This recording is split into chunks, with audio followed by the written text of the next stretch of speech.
Sneakers and Cleats, the podcast.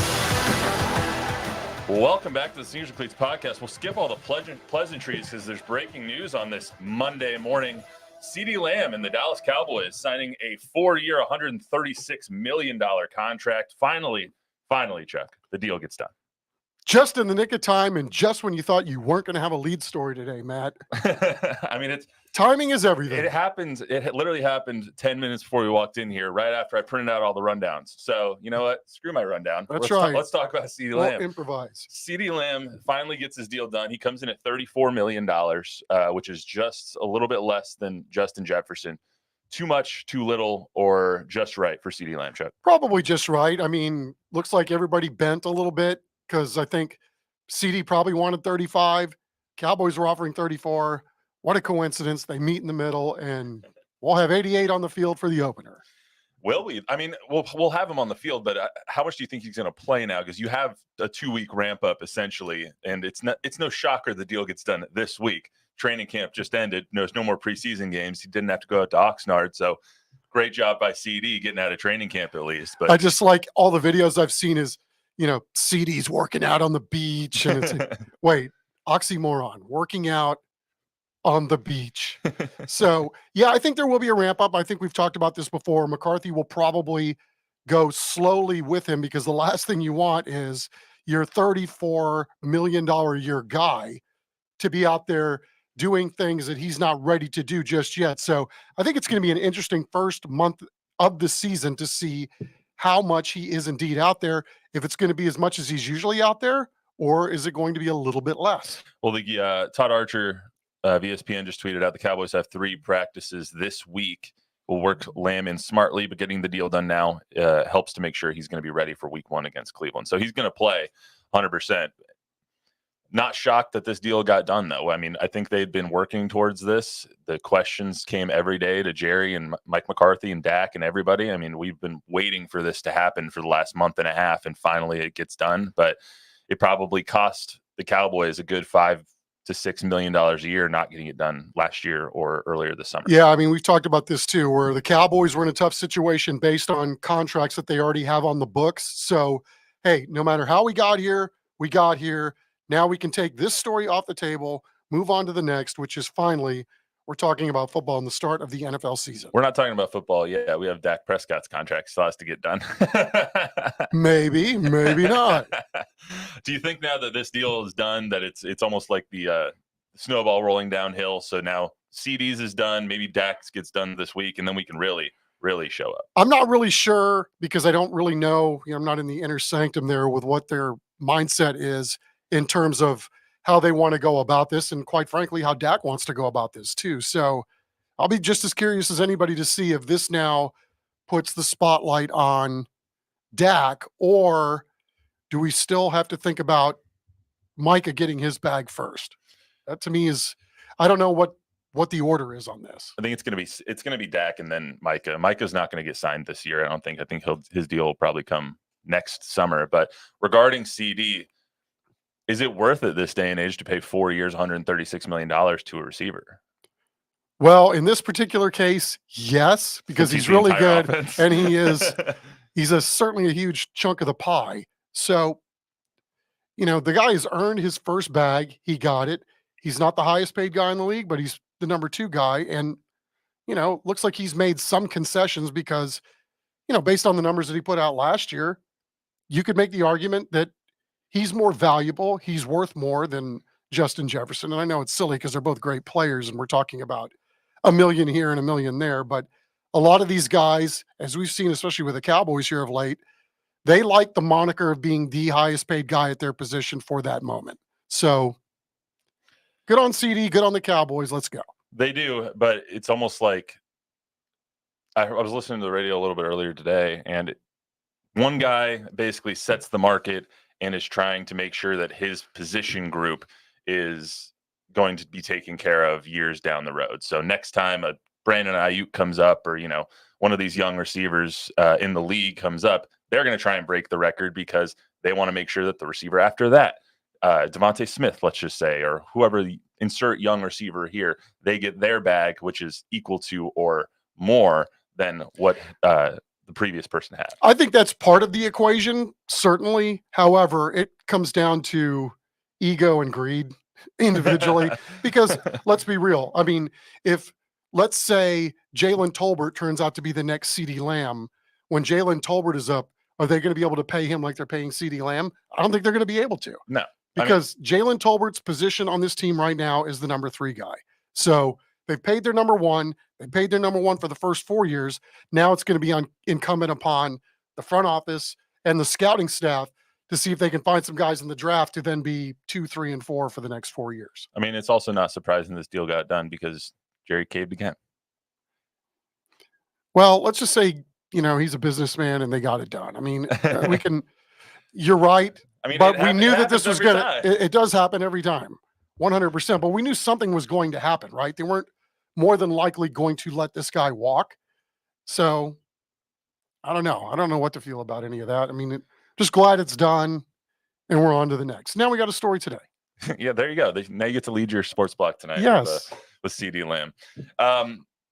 Definitely not the news that I thought I was going to get today, 2 minutes before walking in here, but happy it happened nonetheless. We do have a lot of other stuff to get to today as well. DaRon Bland broke his foot this weekend, or broke his foot last week. It came out this weekend. Trey Lance had a stinker of a preseason game. And we're going to do our first high school hype squad of the season as well, as high school football kicks off this week. So also we have our live studio audience today. My mother is sitting here watching, so I better not mess up. Yes. So be on your best behavior. You're going into timeout. Anyway. Don't put me in timeout, guys. Was there timeout in your house, or was this good old fashioned whoopings? No whoopings. I was just a good kid. Okay, was he? Oh wait, wow! Darn your snot bubbles from your mom. All right, let's get to trivia first. With high school football starting this week, who was the last San Antonio area team to win a football state championship in the 3A to 6A ranks? Area? San Antonio area team. Okay. But I'm not counting Shiner. I'll just say right now I'm not counting Shiner because they're so far out. I know they're in our DMA, but yes, we had Shiner and did Goliad win one too? Somebody in that area won a state championship in this decade. But I'm not counting those two. Okay. Shiner won 2. All right, I think I have an idea, but I could be wrong. Okay. We'll come back to it when we get to high school stuff. I want to talk about DaRon Bland here for a little bit. So DaRon Bland breaks his foot. He's going to be out 6 to 8 weeks. The Cowboys, their depth at corner is going to be tested majorly, especially because you have Trayvon Diggs already coming off the ACL. How is that going to affect him not having his running mate? It just seems like they can't have a healthy secondary at all. You're right. It always seems like one of them is out, and just the timing, right? How often were we spitballing in the office, right, Matt, about first guy down, who's coming in, right? 21's coming in. Unfortunately, 21 just signed with the Vikings a little over a week ago, or was it a week ago? Roughly in that Something area. Like so that. Timing is everything, because it would have been nice to have a perennial pros pro back on your team, but Stephon Gilmore not available. So Jerry was asked after the game the other night if they were going to bring somebody in. He said, nope, we're staying in-house. So looks like they might be trying to tread water for at least the first month of the season while they get this all sorted out. And, some of these younger guys can play. It's just, again, it can never be whole, right? No team's going to be whole at the end of the year anyway. Yeah, I mean, they're not whole at the beginning of the year. That's when you want all your guys healthy at least. So now they're going to have to rely more on Kalen Carson, the rookie. They're going to have to rely more on Andrew Booth, the second, who they just brought in. I can't pronounce the 5th corner's name. I'm not even going to try. Where is it? Because I can never remember his name either. It is. Starts with an I. Yeah, it's Israel Makaumu, I think. So if you watch that guy at OTAs and mini camps, Makuamu. Yeah. He's long and rangy and he sticks out. Like his length is super measurable with the naked eye against other guys running on the field. He's one of those guys I've always felt like was a little sneaky, but they never really talk about him, or, and I know he's been banged up too, but you're right. They've got some younger guys, but this is what the league has become, right? You're only as good as what 52 and 53 look like. So we'll see how they do, trying to mix and match, pair this out as they wait to get healthy in that spot. Yeah, I mean, you got Jordan Lewis as well. So, I mean, he should be able to fill in pretty well. 100%. I think what this really, though, points to is like the the Cowboys need to apply pressure. They need to get a ton of pressure on their defensive line now because they cannot have, just sitting back there picking apart the secondary. They're going to be weak back there. Well, they're not going to have to worry about that week one. Deshaun Watson doesn't actually know how to throw the ball. So you're right, though, Bob. They are going to have to get a lot of pressure with Micah and with DeMarcus Lawrence and with all the guys that they've signed up front. They're going to be relying a lot on Jordan Lewis. The guys they have week 1 through 6 is they're at the Browns, they're against the Saints, not a high-flying offense. Ravens, pretty good. Got the reigning MVP, so I would say that's going to be a little bit of trouble. Got to play Daniel Jones and the Giants. You got to play Russell Wilson maybe in the Steelers, Justin Fields, who's starting there. And then you have the Lions before the bye. So if you can make it through those games, maybe a 4-2 stretch before you get DaRon Bland back, I think that's probably ideal. Yeah, I think, at this point in the season, or every season really for McCarthy, he measures the season in 4-game increments. So I think what you don't want to do, right, is go winless. Mm-hmm. You've got to tread water as best you can while you're trying to figure some things out. Hopefully you build up some equity and you get a few wins. And if you're 4-2, I would think that that's a hell of a start to the season. So absolutely, that would be, I think, best case scenario for them. But especially early on in the year where you're trying to figure something out, maybe this is a team that's got to do more on offense than we expected early on in order for them to win games. But we'll wait and see how it all plays out. Trey Lance being signed, CeeDee Lamb being signed definitely helps with that offense. I 100% agree. 188 targets last year. And it's going to take pressure off of, even if he's just out there as a decoy, which obviously he'll be more than that, but it just creates opportunities for everybody else on the field. I'm glad they got the CD deal done before all of our fantasy drafts, because that's just very helpful for me. Let's talk about Trey Lance as well. So Trey Lance pretty much ended his preseason with a whimper. He threw 5 picks against the Chargers. The last one was just brutal. It was so bad. You and I were watching the game together on Saturday, and he had a guy going wide open up the seam. All he had to do was lead him up the field, and they might have won that preseason game. Instead, he throws behind him and gets picked off, and that was all she wrote.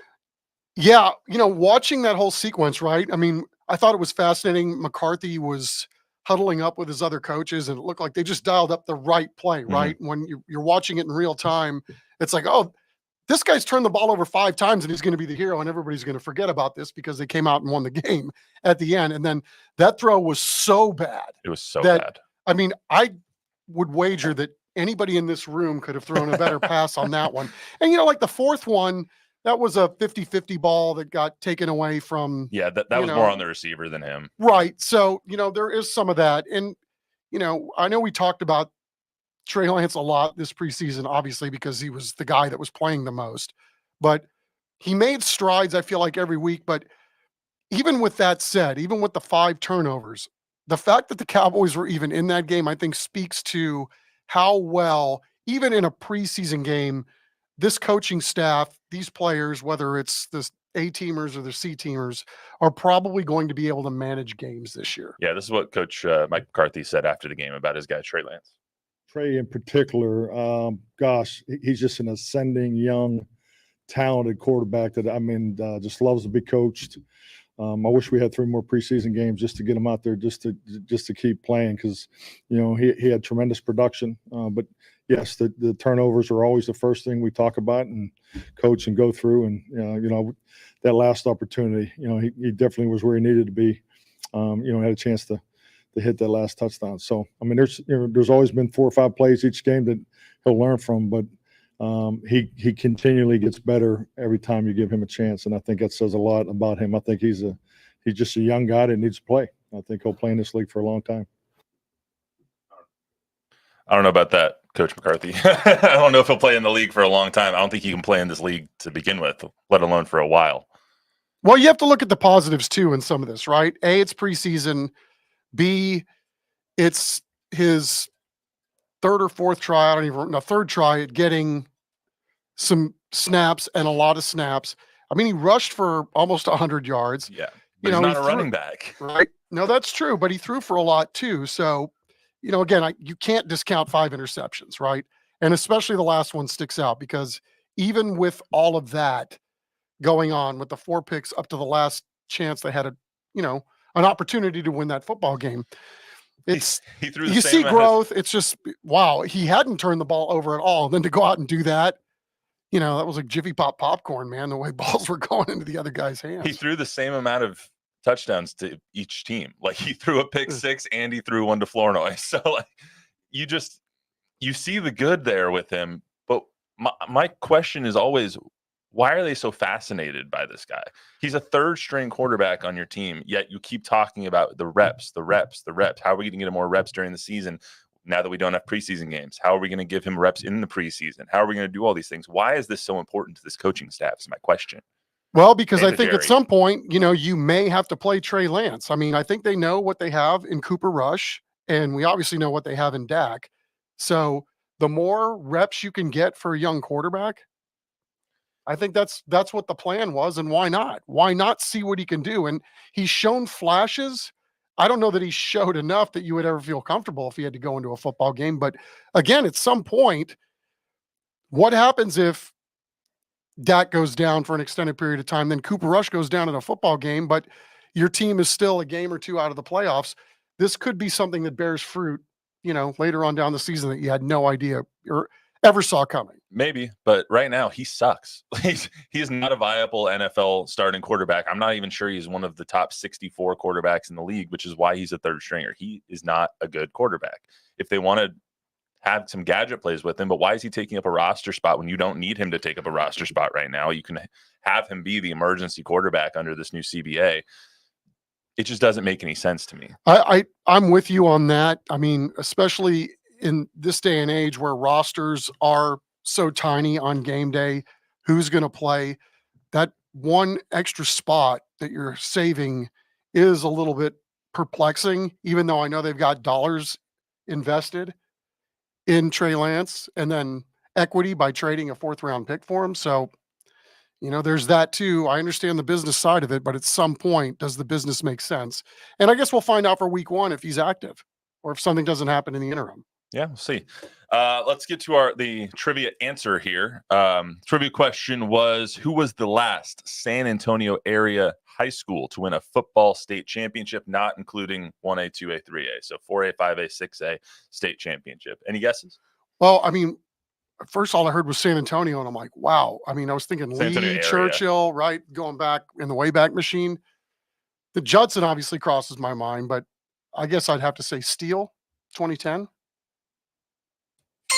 Oh, wrong one. But yes, that was. It's time for the draft. They sped it up. That used to be my ding ding. Okay. But yes, that's correct. Excellent. Yeah, Steele in 2010, 2011 season, they ended up winning 24-21 over. The name is escaping me right now. I forgot who they played against, but yes, that is correct. Denton Geyer? Something like that. Yeah, yes, it was Geyer. Yes. Don't hold me to that. It was Geyer. I remember looking at it earlier, but I couldn't remember for some reason. We almost had one last year with Smith and Valley. Yep. But didn't end up finishing that one off. By the way, Alito is so good. Right? Yes, and will be again this year. Do you think we got Smith and Valley ranked a little low? No offense to Carlos, because he does a great job with that every year. I was just about to talk about that. I think Alamo Heights is a little low too. Okay. So let's go over our first high school hype squad section of the year. High school football is starting. Did you lose your track on your papers? I did, and then because they're not numbered, now it's like, now I have to number them. No, well, that's the first. Can you color code them too, please? And Carlos does a great job with our poll, by the way. And so you could spitball this poll 1,000 different ways. So if we're going to err on the side of anything, we should always err on the side of Carlos. All right. I guess we'll give Carlos a break, but yes. I disagree with some of the ways we ranked him. So let's reveal our TNL top 10. It was revealed yesterday. We have one every week of the high school football season for the next 10 weeks. First up is Steele. Steele, that's not a shocker. Nope. They were one step away from a football state championship game last year. Ended up losing in the semifinals. They have a lot of returners, 9 offensive returners this year, 4 defensive returners, Chad Warner, Jalen Cooper, Jonathan Hatton, all coming back. Their offense is going to be stacked. They might score 60 a game. I'm all for that. I mean, as young as they were last year, and to see them grow up the way they did and as quickly as they did and as dominant as they did, Remember they caught us by storm last year when they just rolled Brennan. And I know Brennan was young too. Team, and then Brennan got hot too. So just love to see it, man. Young guys figure it out pretty quickly. And in Steele's case, they don't ever seem to not figure it out. Right. Number 2 in the TNL top 10 poll is Reagan. They obviously went undefeated last year. Only loss came in the second round of the playoffs. They got just a brutal draw last year in the playoffs. They kind of got hosed, but that's just me. Lyndon Hamilton's bringing back a lot of his guys. 6 on the offensive side, 6 on the defensive side. Cole Pryor is one of the best running backs in our area, if not the best running back in our area. I mean, Michael Terry probably has something to say about that. But now Michael Terry would be the best guy at any position on the field in our area. Very true. Got Caleb Capuccio also coming back. They play Brennan the first week. Saturday night is going to be Brennan versus Reagan this week. So Brennan is number 3 in our TNL top 10 poll. So that's going to be 2-3 right off the bat. We're going to see where everyone stands on that one. And Brennan has a much older team this year, I would say. Caden Glass, the quarterback, his sophomore last year, he's going to have another year under his belt. Brennan should be a team right off the bat that everyone should be looking out for. Mm-hmm. That was good input. I'm here for you, Matt. Judson is number 4. Mark Soto's squad. They went 4-8 last year, 2-3 in district, but they almost made a run in the playoffs. They started getting hot right at the end of the year. And bringing back Elijah Favela, the quarterback, bringing back Jordan Dukes, Jack Call. You got a lot of guys on this roster that are another year older and are going to be looking to make a run. They play Johnson week 1. Johnson's number 9 in our TNL top 10 poll. So that's going to be another banger on week 1 as well. Yeah, I think Mark Soto finally got the culture where he wants it, kind of wrangle in the program again, get them all sailing their ships in the right direction. So they will be fascinating to see how they start. Yeah.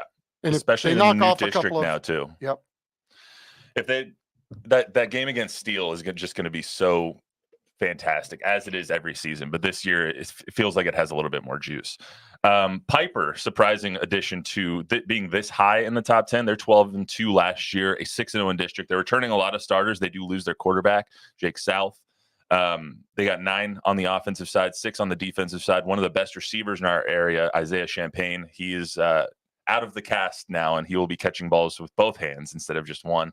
I mean, that kid's phenomenal. He played when they played in the Alamo Dome last year. I want to say it was their last game or maybe their second to last game because they ended up losing to Liberty Hill in the regional finals, I think. He made one of the most phenomenal catches I've ever seen, and he had a cast on his wrist. I was like, who is this kid? That's awesome. Nick Rogers has that team kind of purring up there. He's a phenomenal coach, a phenomenal dude too. Yeah, and to think that they've got 15 of their starters back, that's pretty impressive coming off a 12-2 season. Yeah, Smithson Valley going to be number 6. I think Smithson Valley this is where our problem with the list comes out because I think they should have been a little bit higher. They got only 3 returning starters on the offensive side, 5 on the defensive side. So I get why they're a little lower, but when you make a state championship game in your division, I think you should be ranked a little bit higher. And it's Larry Hill. Yeah. So again, if we're going to err, we err on the side of Larry Hill. Absolutely. It's been a good recipe for a long time. Alamo Heights is 7. Same with this one. Alamo Heights is ranked 5 on Dave Campbell's 5A D1 top 10. They're ranked the 5th best team in the state. Yep, they're ranked 7th in our poll here. So that doesn't make a lot of sense to me. Carlos, I love you, but we're going to have a chat about that one. They went 12-1 last year, 9-0 in district. They probably have the best player in our area coming back with Michael Terry. He's already getting offers from Texas, from Oregon, from Nebraska. I think he has 22 Division I offers right now, and he's choosing between those 3. He already took a visit to Texas A&M as well. So they're going to be really, really fun to watch. And finally, Alamo Heights is in a division where they're not going to run roughshod through every single team they play. Yes, I know there were a lot of schools that were happy that Alamo Heights had moved on and moved out. Yeah, one of them being Burbank. Burbank is now in a pole position to win their district this year. You want to skip ahead to Burbank? I heard they got 150 kids in that program. Do they really? Yeah, that's freaking awesome that they've done that. You know, Lanier's numbers are way up. I mean, it's really cool to see what these coaches are doing all over town. And I told you, I went out to Lanier. I saw a couple of guys that were freaking dudes. Yeah. Running back, wide receiver that were just big, fast, elite. we got players all over town, man. It's going to be a fun year. It is 100%. Roosevelt is number 8. Johnson's number 9. Burbank number 10. Just wanted to get all those in there. Roosevelt's playing Smithson Valley, their first game. They got a new head coach, Darnell Barnes, since Matt Carroll left last year. I think he left when his son left as well. His son graduated last year now at UTRGV. So congratulations to the Barnes family. However, they went 6-4 last year, 4-4 in district, 8 returning starters on offense, 7 on defense. So you got a lot of the same guys coming back, and they were a good team last year. They barely missed out on the playoffs. That should be a fun game against Smithson Valley just to see kind of where they are. I don't expect them to win that game because Smithson Valley is that damn good, but that should be a pretty good one this week. Johnson playing Judson this week. Johnson is 9th. They have obviously the biggest loss was Ty Hawkins left. He was probably one. If they had Ty Hawkins, he probably would have been like top 3 in this poll, top 4 maybe in this poll. Yeah, I think that's fair. He's one of the most phenomenal players in our area. Obviously, he's going to SMU. He left to go to IMG Academy. Is that what it is? Out in Florida. They went 10-2 last year. It's going to be interesting to see how they go this year without him, because word on the street is that they found out kind of in March, April. So they've had a little bit of time to plan for not having him. However, when you lose a player of that caliber, how is the team really going to go? Well said. And then Burbank, number 10. So let's get to our first TNL game of the year. TNL is back for their 16th season. You can hear the soothing sounds of Chuck Miketinac on the mic. And see me, maybe once a quarter. Sidekicking with Don Harris. And Don Harris. Matty Roy on the side. I'll be on the sidelines. Our first game is one of the best rivalries in our area, too. It's O'Connor and Brandeis. O'Connor coming off a rough year a little bit. I mean, 3-7, it's a down year for Dave Molesky for sure. But he's going to always have a team ready. I mean, they don't come out and special teams. He mentioned it 4 times in the interview. Did he really? Special teams, yes. You'll listen to it today because I'm sure you're going to air it today. But. Well, I'm waiting to talk to him. I hope I get to talk to him before Thursday, obviously. But we always ask him keys to victory when we do a game that he's involved in, and he goes, "It's the same 3 every time." You know that, right? Like, yes, I know, but I'm just curious to see if something has changed by chance. How long's he been at O'Connor? 20 plus years, right? It's been a while. Yeah, he's the face of O'Connor football. That's all I can say. And they had some good coaches there before he got there. Last year when we had an O'Connor game, I was trying to get him at halftime, and he's shifty. I missed him, and so he went into the locker room and didn't get the halftime interview. Coach, I'm coming for you this year. You're not. Oh, good luck. He's still pretty quick on his feet. I know. He's agile, man. Yeah. He had his arm wrapped around. Business on game day, man. He was not happy. He had his arm around a kid. He was talking to him, and I was just like, I'm not going to bother that. Nope. Yeah. You guys, we don't get a halftime interview today. Let's hear from Coach Molesky real quick on this matchup with Brandeis and how special this rivalry is. Start the season off on TNL. How special is that once again that you get to start the season off on TNL against our arguably your biggest rival? Oh, it's not arguably, it is. I mean, you'd have to live on a rock not to understand that in this community and in the Brandeis community too. It's a heck of a way to start off a football season. And so, that on top of a brand new football season just adds that much more excitement, enthusiasm to being out here at 6:45 in the morning to practice and getting yourself ready. And so it's not going to be hard to get our kids excited about playing that first game. And my final question would be, how much more difficult is it? They have a whole new coaching staff over there, so you might not know exactly what to expect look-wise. The in-game challenges are going to be a little bit different. It is, and it's going to be we'll be constantly adjusting to what they do, and by the same token, they hadn't worked together, and they're going to have to figure out us as well, in the course of it. But, the thing too is there's really no difference. I mean, we all have about the same amount of practice and work to get ready for that ball game. And then ultimately it's going to be those kids, playing that are going to be the ones that make the difference. Chuck, what's this rivalry like between Brandeis and O'Connor? I know they're not in the same district anymore, but it's still one of the best in our area. Yeah. I mean, I only really can attest to what I saw with my own 2 eyes in terms of when my own kids were going to Clark. Anytime Clark played any of those schools in that league, and then, if it was Brandeis or O'Connor, like those games had some juice because those kids all live so close together in the same, basically the same backyard.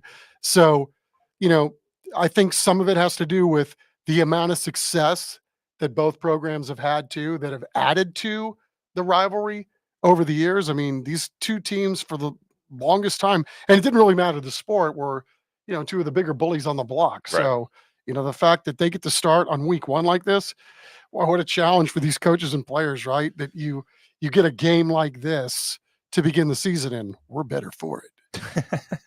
He touched on it a little bit, how different it's going to be. Yes, Keamy Lewis is the new head coach over at Brandeis. I personally have not met the man yet, so I don't really know that much Good dude. about him. Have you met him already? Yeah. Yeah, he's been around a while. And, he's very low-key, very non-demonstrative, very in control of everything that's going on. He's high energy, but not when you see him on the sideline. He's, very much a tactician when it comes to channeling energy and making sure that, if things are going crazy on a football field, all you have to do is look at your coach, and he's sturdy as can be. So he's, one of those up and coming young coaches that, I think a lot of people are going to, we'll be talking about it for many, many years to come as one of those guys. Brandeis is looking to rebound this year. They only went 4-4 in district, 5-6 overall last year. They did make the playoffs, lost in the first round.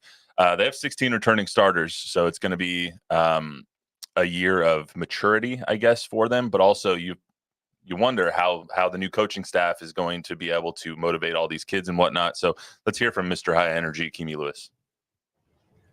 To be able to showcase everything that you guys have worked on this summer and in the fall camp, to be on television to start the season, how exciting is that for you and for this program? I think it's really good for this community. So it's called our Crush Game. That's what we call it here at Brandeis. So it's a big community type of deal. We're going to have a sold-out crowd. It's very good for this community and for these kids to come out and start fast with a rivalry school. So we know Connor's going to be ready to go, but we're going to be ready as well. Do you know much about that rivalry and how intense this rivalry is? I know you've been a part of some of them before. This is one of the big ones in San Antonio. Most definitely. So I heard about it. Now I'm going to be a part of it. So we can't wait to get there. It's and Brandeis has won quite a few of these in a row. But as every coach knows, that pendulum eventually will swing the other way. How do you guys got to keep these guys from being complacent? We just got to make sure that we focus on the game itself and do the right thing. So we're not going to make this game bigger than what it is. It's going to be big for the community. But for us, just focus on the fine details and what we've been practicing, focus on our training. Obviously, that interview being conducted by the couldn't think of the word, by Jack Green, our wonderful photographer. Illustrious. Thank you. That's the word I was looking for. You see, you always got my back, Jack. Or mercurial. There's a lot of adjectives that we can use for him. But ultimately, the best guy on the planet. Absolutely. Baldest guy on the planet, too. Hey. So Brandeis and O'Connor, final thoughts for this week? It's gonna be a fun one this Thursday. It will, because the thing I admire most about Molesky and what he's done at O'Connor is there's never an excuse. They could be wrecked with injuries. Their season may not be going the way they want it to go. Whatever it is, it's never an excuse to not go win a football game the next time out. So I'm sure he's just as curious as anybody to see what he has opening night, and then to see how they build and, try to do better than what they did last year. And then for Brandeis, same thing. I mean, you had a good coach. You got another good coach coming in. You've always got good players at Brandeis. I would imagine they're not going to miss a beat, but that's the beauty of week one, is that you don't know quite what you're going to get. And then, the biggest gains you're going to make during the course of a high school season is from week one to week two. So I think there are going to be some surprises. We know there are going to be some surprises, some gadgetry from Molesky on special teams. That's what always makes these games fun too. You can't go to sleep or run commercial breaks during punts or extra points or something crazy, because he's going to get you. He truly is a three-phase coach. Over under on onside kicks too. Oh, is that where you're putting this at? Yes. 1.5. You're taking the over. Okay, 1.5 is more fair. Yes. So we can't have any pushes in here. So, right. This is how we're going to do High School Hype Squad this year. We're not going to have those Wednesday episodes like we had last year. We're going to make it a little bit shorter, do about 20 minutes of high school every Monday. So, and then we'll post it as a separate podcast a little bit later this week as we get closer and closer to Thursday night lights. But I'm excited for another season with you guys. I'm excited too, Matt. I mean, every year it just feels like it just feels like it's time, right? We went through the summer, wasn't as hot as it's normally been. I'm grateful for that, but it is time to play some grid ball on a Thursday night, and thankfully it's here. Thankfully it is. I'm really going to be trying to get, we have a game on Halloween this year. I'm going to be really trying to get you guys to, put a costume on for the show on that Thursday. What do they call that? Cosplay? Yeah. Yeah, dude. I just need to get you guys some like devil horns or something to clip on. It won't even be that bad. Dude. One angel. I'm 60 years old, man. I got the old man costume. We'll go with that. We're keeping you young, Chuck. Come on. I can be young without participating in cosplay. Lame. That's all we got for today on the Sneakers Cleats podcast. Remember to download, rate, review, subscribe, give us a 5-star rating, tell a friend, tell an enemy. We'll be back on Thursday. My mom will not be, but she is watching and smiling, and I think she's been recording this whole thing. She's very proud of you, as she should be. That's cool. It's on YouTube, right? Like, you are here. Look at That's that. correct. Anyway, Mom, any embarrassing stories you want to tell? No? All right, cool. Thank God. Bob, anything on the way out?